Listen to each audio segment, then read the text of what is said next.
Hi, this is Fred Green. In an effort to help you prepare for a new golf season, this is the third of 9 consecutive weekly episodes on Golf Smarter Mulligans featuring my interviews with the late Tony Manzoni. You can read articles and learn as much as we can find about Tony at our website by going to golfsmarter.com/Tony.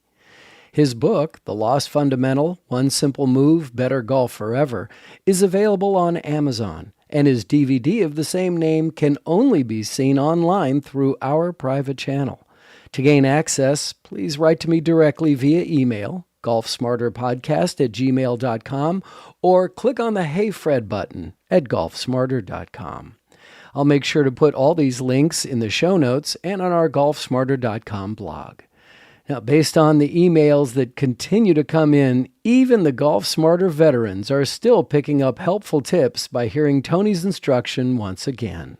Enjoy. Welcome to Golf Smarter Mulligans, your second chance to gain insight and advice from the best instructors featured on the Golf Smarter podcast. Great golf instruction never gets old. Our interview library features hundreds of hours of game improvement conversations like this that are no longer available in any podcast app. The less you emphasize putting, the better you'll putt. The more you talk about it and think about it, I think it puts a block. I think with Hogan, he hit it so close in his later years, and he felt like he should be rewarded for that. And I think that's what happened with Hogan. He made statements that said putting shouldn't be so important. You should get points just for getting it close to the hole. Well, that was his frustration coming out because he did hit it so close. And unfortunately, he did have the yips. He couldn't pull a putter back on a short putt. The only time I had the pleasure of seeing him play golf, and at the Olympic Club, he played in I think it was the Open. And, I mean, he hit every fairway, every green, and I don't think he had more than a 12-foot putt all day. And the only putts he made were kick-ins. But when he got that 4 or 5-footer, his pant leg would be shaking. He couldn't pull a putter back. Wow. Now, you think about that. This is a guy that could go in a motel and hit a 2-iron right down the hallway and not hit either side. With another interview from the archives of Golf Smarter, here's your host, Fred Green. Welcome back to the Golf Smarter podcast, Tony. How are you, Fred? I am doing well and so glad to hear from you again. It's been quite a while. But let me give the audience just a taste of how many times you've been on this podcast. The first time back in 2010, we were introduced. And since then, you've been on 12 different episodes, 251. And take notes of this, folks, because after you hear this conversation with Tony, you're going to want to go back and listen to other things he has to say, because I've had Golf Smarter listeners have told me that they've traveled cross country to go get lessons with Tony, right? You've had people come in from New Jersey or Connecticut or something, Tony? Yeah, a doctor come in from New York. He runs one of the largest hospitals there, and he came in for a 2-day golf instruction period. And, just first of all, I was flabbergasted, number one, and, it was a big compliment. And he's turned out to be just a wonderful friend on top of it. Oh, that's great.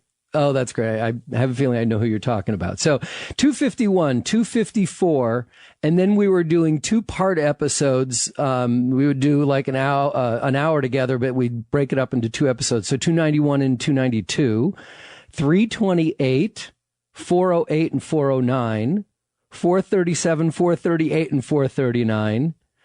456 and 457. Now, 457 back in 2014. Really? You haven't been on that long? My favorite, it's one of my favorite titles of all time. And the question I posed to you, Tony, if Tiger Woods called you for help, what would you say? I loved that. That was a great episode. So 2014 was the last time you're on? That doesn't make sense. Anyway. It's great to have you back on the show. Thank you so much. I'm very pleased, Fred, and it's been a long time. But as we get older, time goes by a little bit faster. I mean, in a blink of an eye, I'm an old man. So I'm not even going to ask this time how old you are, because I think I asked you before, which was rude, and I'm not going to do it again. But you've outlived a lot of your friends. Let's just say that. Let's just say my speedometer's turned over a few times. Yeah, and you've outlived a lot of friends and a lot of famous people that you hung out with down in the desert. Isn't it true? That's true. I mean, starting out with the number one guy, Frank Sinatra, his death was, it was a catastrophe for all his fans, including myself. Yeah, I bet. But didn't you tell me once that hanging out with Sinatra and the Rat Pack down in those days, down in the desert, kind of had a negative impact on your golf career, didn't it? Your professional touring golf career. Well, I was just when the lady that ran his compound, her name was Vine, and I was working at Mission Hills Country Club as head professional. Once I got invited, it seemed like I got invited just about every night because he was retired at that time. And I was opening up that pro shop, close to 5:30 every morning. And I was leaving the Sinatra compound after 2:00 in the morning every evening. So, yes, everything suffered a bit, but I couldn't pass that opportunity. No. It was an incredible thing. Yeah, I mean, there are golfers who have played on the tour who said, yes, I played on the tour and I won once, but none of them get to say, but I got to hang out with Sinatra every night for way too long. Yeah, I was amazing. It still feels like a Fellini film to me when I think back on the people I met and the unbelievable dinners and conversation. It was just incredible. That's amazing. Also, I've been promoting this podcast that I've been putting out recently as a show that I did in 1987, but it's just so much fun that I had to bring it back. This show, Radio Baseball Cards, that's hosted by the late Don Drysdale. You knew Drysdale as well, right? I did. I met him on a couple of occasions, and I also knew his wife, who was involved in a lot of golf activities, and she was an Olympic champion and an unbelievable gal. But Don was a unique individual and very nice, and obviously one of the great pitchers of all time. And I have a baseball signed by him that I cherish. Unbelievable. All right, well, let's talk about golf now. Enough history on where you've been and the marks that you've left. I had this idea, and that's why I wanted to talk to you about taking your game to the next level, one club at a time, right? Because there are some clubs, for some people, just don't work, right? Right? I think golf clubs, as we all know that play and suffer through this challenge, some golf clubs don't like you. I mean, I've had wedges that I wanted to tie to my car and drive around the block, pay them back for all the skull shots that I hit with them. So, yeah. I've often said that I had a 5-iron that I was allergic to. I know exactly what you mean. Yeah, all kidding aside, that's why getting fitted is so important, because then you eliminate the blame factor. But I just, I recently was fitted for a new set of clubs, and I really love these clubs, but there seems to be one club that is not cooperating. I'm hitting everything where I'm pointing. I'm my target. It goes to where I'm, focused on, except this one club just takes this huge right turn every time. Is that possibly because there's one club that was not correctly made in that set? I mean, what can I do about that? Sure. Loft and lie changes, especially if they're not cast clubs, and even cast clubs, you can move them a little bit. So yeah, that happens a lot. Or it's because you fear hitting the shot with that club, which compounds the problem. And, sure. Probably in most cases, that's it. It's so difficult to stay in that and have that feeling that you're going to hit a good shot prior to hitting it. And I think that's the challenge for everyone at every level. Yeah. I haven't had them long enough to fear the club. And it's a club that in previous sets I've been, really excited about. Oh, good. I've got a 6-iron shot that I want to make here. And now this 6-iron is baffling me. I'm just wondering if maybe I should take it back to the club fitter and say, can we test to see if this is within its correct specs? Is that? Oh, sure. They can do that quite easily. They can check the loft and lie on the club, and they can also check the shaft, if it's performing properly, and they have your whole set to go by, so they can just make sure that it is matched. And this does happen. There's no question about it. But I'm glad to hear that you had your clubs fitted, and that's really an important thing. When you think of the top professionals have it done, we meager players must have it done. And that's the problem. Most people will go and buy a club right off the rack, and then they're chagrined when it doesn't work for them. And a lot of times it's just because the club doesn't fit.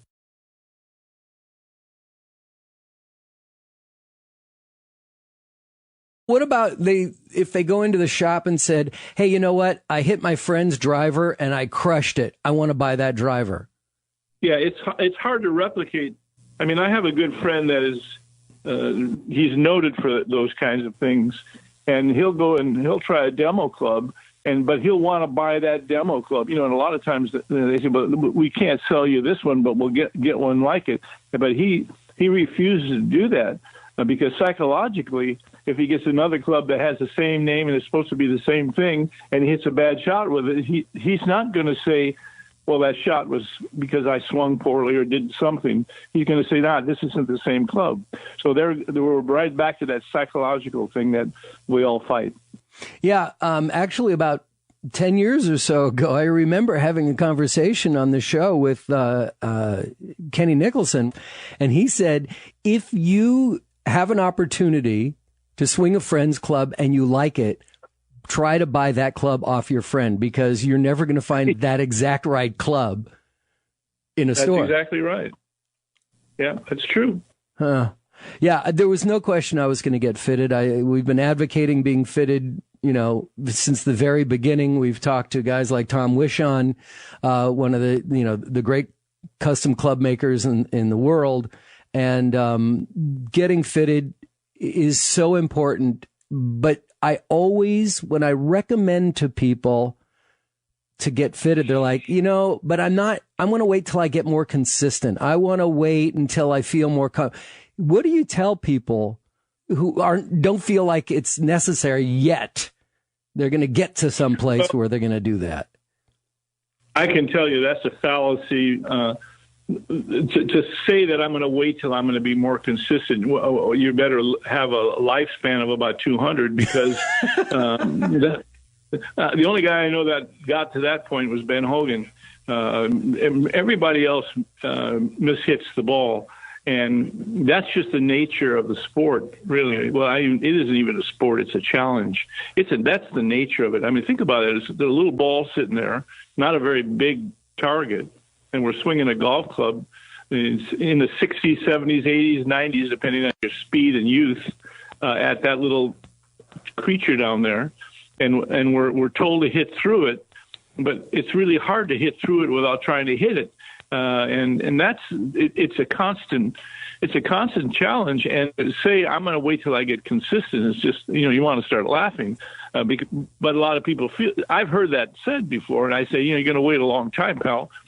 The whole thing about getting fitted is the clubs feel good.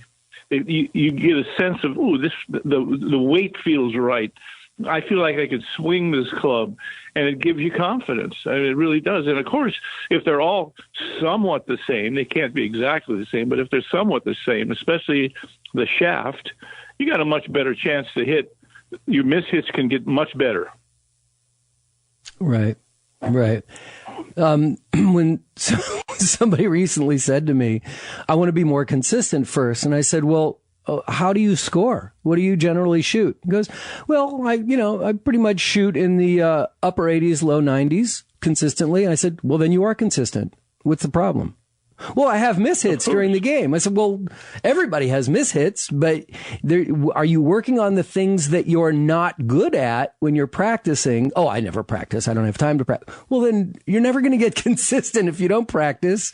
And, you want to talk about getting consistent, or you want to talk about getting better? Right? Yeah, that's right. That's right. And really, we learn more about our game when we mishit the ball than when we really hit it pure. When generally when you drive it down the middle and you just clocked it, you're just you look and you get so excited, but you don't get a lot of feedback because you're kind of in that zone where you're not really thinking about how to do it. When you hit a poor shot, and this is all the golf teams I've had through all the years with these young guys, I tell them, listen, don't let, when you hit a poor shot, your first thought is anger. What you should do is watch that ball and blueprint it in your mind of what's the spin on it. Is it spinning right, left, whatever? Or did you hit it thin or did you hit it fat? And then there's a remedy for those things. But if you kind of black out and just get mad, that's the time when you learn. And that's why touring pros are so darn good, because they know when they hit a ball and they block it, they know what they've done and they can make a quick cure. Mm-hmm. But they're really conscious of what happened. They don't just bluster and slam the club on the ground and so forth. Well, my favorite is when somebody says, they're having a problem. They go, oh, well, I know what I did wrong. It's really, how do you know that? Have you ever had a lesson? Have you ever had anyone tell you what your issue is? No, but I just know I've watched a lot of TV. So yeah, I know what I'm doing wrong. Oh, okay. We'll let it go at that. The other thing about being fitted for clubs and having clubs in your hands that you feel have been not custom made, but customized for you is your level of confidence when you're playing. I know that I've only been playing with these clubs now for just under 2 months. And my last round, I walked out there. I had so much confidence when I walked off the range that I was able to carry through the round, that I had one double bogey in the round. And I just, I shot an 80 and I was just ecstatic, but it felt great the entire time. So the amount of confidence. Sure, that's a wonderful feel, because the game is a feel game, and it's wonderful when you have something in your hands that feels right. And there's lots of times where you'll have a golf club that doesn't feel right, and I promise you, don't beat yourself over the head trying to make it feel good. Get another one. I told you about the 3-wood I had for so long, and it just plagued me. And instead of replacing it like I should have immediately, I fought the darn thing, and it just wasn't for me. And so I suffered with a lot of bad shots, whether it was psychological or the club was really too heavy or whatever. And that's the best advice I can have to anybody. If you have a putter or whatever that you feel like you can't putt with, get another one. I mean, that's okay. I mean, even the touring pros do that. Yeah, but the touring pros seem to change their grip on their putter a lot too.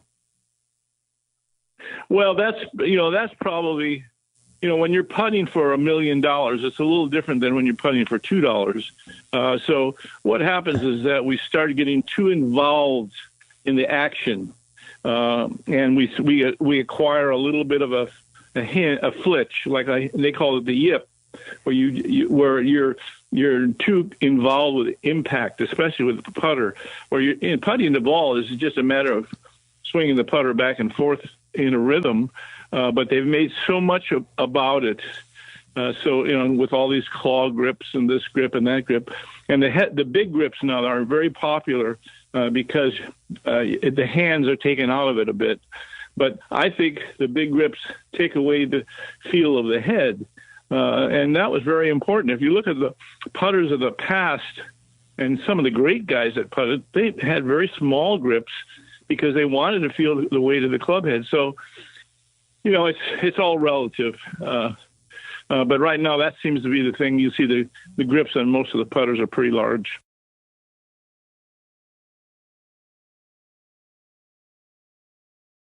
I love having the thick grip on my putter just because it keeps me from squeezing too tightly. It allows me to loosen my hands. Really? Yeah, that's very true. You can use more of a shoulder arm stroke opposed to, more of a popping or hand stroke. You look at, some of the great putters where, they hinge the putter back and through. like Billy Casper and people like that. And in today's world, you got Seneca, who kind of pop putts everything. But, when I teach, I have a lot of juniors I teach that have done very well. And I don't emphasize a lot of technique in putting. I really want them to have a natural feel and to train them, if anything, on distance control. Their eyes will eventually get used to what square is. But when you start talking about putting and how to do it too much, I think you get people too conscious of the stroke during putting the ball. And what are we doing when we're putting? We're rolling the ball on the surface. And, if you just keep it simple like that, you take these little kids, you give them a putter and a ball, and you see them putt terrific because their mind isn't clogged up with all this technique. I think that's been so overdone, and there's so many things you can buy where you take the putter straight back. And good Lord, the greatest putters in the world didn't take it straight back. Some of them cut the putt, some of them hooked the putt. And George Lowe, Maxwell. I've seen so many guys cut putts, but that was their natural way of doing it, and they didn't question it. It's like Jim Furyk with his golf swing. If you wanted to break that down and say, well, that's not on plane. Well, it is on plane when he hits the ball. So, as I teach, and I've been teaching a long time at every level, from touring professional to 25 handicappers. The less you say, the better. The more they can see it and feel it based on words you give them, the better. The more technical you get, most people can't handle that, and I think most people do their best when they see it more than when they're told how it's supposed to happen. I know as a kid that I caddied, I learned to play golf watching the people hit the ball that I caddied for. So, I don't know, there's a lot to be said about that. What did you mean when you said cut putting? Well, there's I'm trying to think of the guy, but he was a great putter on tour, and he literally cut across the ball. He swung from out to in, so he put side spin on it that would literally make the ball, the spin would be going from left to right. We've heard many times you get a range ball and get the stripe straight so that when you putt it, the stripe doesn't wobble. That's an effective tool to practice. But who's I'm trying to think of the guy that was the greatest putter of all time, where he hooded the putter going back and then hit from in to out like you're hooking a ball, and he won 1 million tournaments because he was such a great putter. My point here is this. You got to do it the way it feels. And once you get away from the natural feel of your putting stroke, and now you start trying to manufacture it, you're going to get in a lot of trouble. All this stuff about, well, don't let your wrist hinge, or it has to be a flat wrist through impact. No, it doesn't. No, it doesn't. In fact, a lot of times when you're trying to push that thing through with the wrist staying flat, you block hit it all the time. I mean, there's been putters, Bobby Jones, Arnold Palmer, there's been all kinds of ways of doing it. And you got to find the thing that feels comfortable to you, whether it's grip, stance, alignment, what feels comfortable to you, and then just roll the ball on the surface. Just get to where you can roll the ball and get away from all this other stuff. And first of all, you won't get the yips doing that. But boy, when you start overthinking putting, and look at Ben Hogan, that's what he did. And it's a shame to see it. I have young boys that I train, and they start saying, "Coach, I can't putt," which is just ridiculous. I said, "You mean you can't roll a ball on a flat surface?" And they look at me like, "Well, what do you mean?" I said, "Well, yeah, I can, but not into a hole." Yeah. So, but it's honestly, I think the less you emphasize putting, the better you'll putt. The more you talk about it and think about it, I think it puts a block. I think that's where all that stuff comes from. I think with Hogan, he hit it so close in his later years, and he felt like he should be rewarded for that. Like a dog when he's a good boy, he goes outside and does his business. And when he comes in, he wants a cookie. But in golf, there is no cookie. You still got to get the ball in the hole, whether it's a 5-foot putt or a 50-foot putt. And I think that's what happened with Hogan, because he made statements that said, putting shouldn't be so important. You should get points just for getting it close to the hole. Well, that was his frustration coming out, because he did hit it so close. And unfortunately, he did have the yips. He couldn't pull a putter back on a short putt. Wow. That's so interesting. Yeah, I mean, I watched him at the Olympic Club. The only time I had the pleasure of seeing him play golf, and at the Olympic Club, he played in I think it was the Open. And I mean, he hit every fairway, every green, and I don't think he had more than a 12-foot putt all day. And the only putts he made were kick-ins.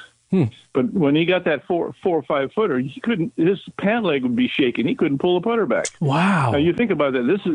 This is a guy that could go in a motel and hit a 2-iron right down the hallway and not hit either side of the wall. I mean, that's what he could do. I mean, that's a genius. So now you walk up to him and say, Ben, you mean to tell me that you can't take this putter back and roll the ball on the green? Well, what are you thinking about? See, but of course you couldn't do that. But I mean, that's the silliness of putting. And gosh, look at all the apparatuses you can buy to putt better. Oh yeah. And all the concepts. Wait a minute, I've never heard anybody describe using the analogy, if it is an analogy or not true, about hitting a 2-iron down a hallway in a hotel room and not hitting the walls. Is that actually a story that happened, or is that just? From what you hear all kinds of stories about him, just like you do Mo Norman. But he actually had a bet that he could do it, and he did. He just ripped it right off the carpet.